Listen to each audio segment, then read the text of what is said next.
여러분, 한 사람의 어리석음으로 모든 백성이 멸망할 수도 있고, 한 사람의 지혜로움으로 모든 백성이 생명을 얻기도 합니다. 오늘 본문에는 어리석은 한 사람과 지혜로운 한 여인이 등장을 합니다. 먼저 오늘 본문에 등장하는 어리석은 사람, 그 사람의 이름은 세바입니다. 세바는 리더십이 있었던 사람이었습니다. 그래서 많은 사람들은 세바를 따랐습니다. 14절을 보시면 세바가 이스라엘 모든 지파 가운데 두루 다녀서 아벨과 벳마아가와 벨이 모은 땅에 이르니 그 무리도 다 모여 그를 따르더라. 이처럼 세바는 리더십이 있었던 사람이었습니다. 그러나 세바는 어리석은 자였습니다. 성경은 세바를 불량배라고 평가를 합니다. 어제 함께 살펴본 말씀 20장 1절에서 베냐민 사람 비그리의 아들 세바를 불량배라고 지칭하지요. 불량배 이 뜻은 가치가 없는 자라는 뜻입니다. 사무엘상 25장에도 불량배 한 사람이 등장하는데요. 바로 나발입니다. 그도 세바와 같은 불량배였습니다. 사무엘상 25장 25절에서 나발을 불량한 사람, 불량배라고 말하면서 동시에 그를 어리석은 자라고 표현합니다. 미련한 자라고 말씀을 한 겁니다. 성경은 지혜 있는 자를 가치 있게 여깁니다. 세상엔 사람의 가치를 판단할 때 그 사람이 얼마만큼의 돈을 소유하고 있는지, 그리고 그 사람의 지위가 얼마나 높은지, 이것을 기준으로 한 사람의 가치를 판단을 합니다. 많은 재산을 소유하고 지위가 높은 사람들을 한번 보십시오.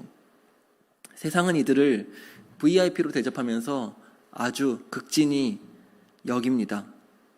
그래서 세상 사람들은 자신의 가치를 높이기 위해서 하루하루를 이러한 것들을 얻기 위해서 열심히 살아가는 것이지요. 그러나 성경은 재물보다 더욱 가치 있게 여기는 것이 있습니다. 그것은 바로 지혜입니다. 잠언 3장 14절에 이는 지혜를 얻는 것이 은을 얻는 것보다 낫고 그 이익이 정금보다 나으니라 라고 말씀합니다. 이처럼 세바는 불량배요, 지혜롭지 못한 사람이었습니다. 그는 사람들을 모아서 이스라엘 왕 다윗을 대적하였습니다. 또한 분열을 일으켰습니다. 그리고 세바는 군사를 모아서 아벨이라는 지역에 갔습니다. 여기서 성읍을 건축하였어요. 이때 다윗의 군대 지휘관 요압은 세바를 죽이기 위해 세바를 추격하였고, 세바가 있는 이 아벨 성읍을 둘러싸고 그 성벽을 무너뜨리려고 합니다. 세바 한 사람에 의하여서, 어리석은 한 사람에 의하여서 그 아벨 지역에 있는 모든 주민들이 몰살당하게 생긴 것입니다. 그때였습니다. 오늘 본문에서 세바와 대조되는 한 지혜로운 여인이 등장을 합니다. 그 여인은 요압과 협상하기 위하여서 나아옵니다. 여인은 이렇게 요압을 설득합니다. 잠시만요. 제 이야기를 좀 들어보세요. 제 이야기를 들어보세요.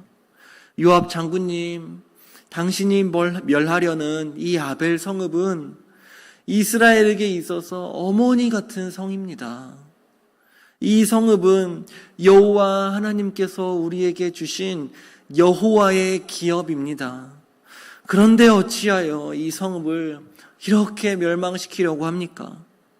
그래서는 안 돼요. 제발 우리를 살려주십시오. 요압은 지혜로운 여인의 말에 경청을 하였습니다. 그리고 요압이 여인에게 이렇게 대답합니다. 나는 이 성읍을 멸하려고 온 것이 아니다. 다윗 왕을 대적하여 반역을 일으킨 저 반역자 세바, 저 한 사람을 죽이러 온 것이다. 너희들이 저 세바만 나에게 내어준다면 나는 이 성읍을 멸하지 않고 떠나갈 것이다. 지혜로운 여인은 요압의 말을 들었습니다. 그리고 그녀는 즉시 백성들을 설득하고 동원하여서 세바의 머리를 단숨에 확 베어버리고 요압에게 던져주었습니다. 그러자 요압은 군사들과 함께 이 아벨 성읍에서 물러가 다윗 왕에게로 돌아갔습니다. 오늘 말씀은 분명히 이 여인의 지혜에 대하여서 강조를 합니다. 성경에서 강조할 때 쓰이는 문학적인 표현이 있는데 그것은 바로 반복법이에요. 16절에서도 그 성읍에서 지혜로운 여인 한 사람이 말씀하고 있지요. 그런데 동일하게 22절에서도 이에 여인이 그의 지혜를 가지고 라고 말씀을 합니다. 이처럼 두 번이나 반복함으로써 이 여인은 지혜로운 자였다라고 성경 저자가 강조하는 거예요. 이처럼 이 여인은 지혜로운 자였어요. 한 여인의 지혜로 죽을 위기에 처해 있는 모든 백성들은 목숨을 건지게 되었습니다. 잠언 3장 18절에 지혜는 그 얻은 자에게 생명나무다라고 말씀을 합니다. 생명나무는 무엇입니까? 사람들에게 생명을 주고 사람들의 생명을 지켜주는 나무입니다. 이처럼 지혜로운 자는 많은 사람들의 생명을 지켜줍니다. 이 여인이 지혜로울 수 있었던 이유는 과연 무엇이었을까요? 그녀가 똑똑해서였을까요? 많은 것을 알고 있었을까요? 오늘 본문 우리가 함께 읽은 말씀에서는 그 여인이 충성된 자였다라고 말씀을 합니다. 19절 말씀 보시면 나는 이스라엘의 화평하고 충성된 자 중 하나이거늘. 자신이 이렇게 소개를 해요. 그녀는 이스라엘의 충성된 자였습니다. 하나님께 충성하는 여인이었어요. 그녀는 이 성읍이 자신의 성읍이 아니라 여호와 하나님의 성읍, 여호와 하나님의 기업이다라는 사실을 알았어요. 그리고 충성스럽게 이 성읍을 지킨 거예요. 창세기 나오는 노아를 한번 보십시오. 그는 하나님께 충성하는 자였습니다. 노아는 하나님의 말씀에 순종하여서 큰 방주를 만들었지요. 방주를 만드는 동안에 사람들은 노아를 어리석고 미련한 자라고 생각했을 거예요. 도대체 저거 만들어서 못하려고 저 평생의 세월을 바쳐서 저 한 척의 배를 만드나. 그러나 노아는 꿋꿋하게 하나님께 충성하였습니다. 결국 노아의 충성으로 그의 가족들과 많은 가축들은 방주 안에서 살아남았습니다. 하나님께 충성하지 않은 미련한 모든 사람들은 다 물에 빠져 죽게 되었어요. 누가 지혜로운 자입니까? 여러분, 하나님께 충성하는 자, 그가 참으로 지혜로운 자입니다. 하나님이 우리에게 주신 우리 교회, 우리 가정, 우리 직장, 내가 만나는 모든 사람들, 그 어디서든지 하나님께 충성하시기를 바랍니다. 우리의 충성이 우리와 관계된 모든 사람들을 살릴 것입니다. 하나님께 충성된 자에게 우리 하나님은 반드시 지혜를 주세요.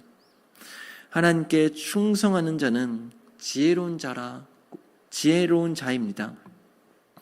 그래서 우리 예수님께서 이렇게 말씀하셨어요. 마태복음 24장 45절에 충성되고 지혜로운 종이 되어 주인에게 그 집 사람들을 맡아 때를 따라 양식을 나눠줄 자가 누구냐. 우리 예수님께서 이렇게 말씀하세요. 충성되고 지혜 있는 종. 여러분, 우리 예수님은 오늘도 충성되고 지혜로운 종을 찾으십니다.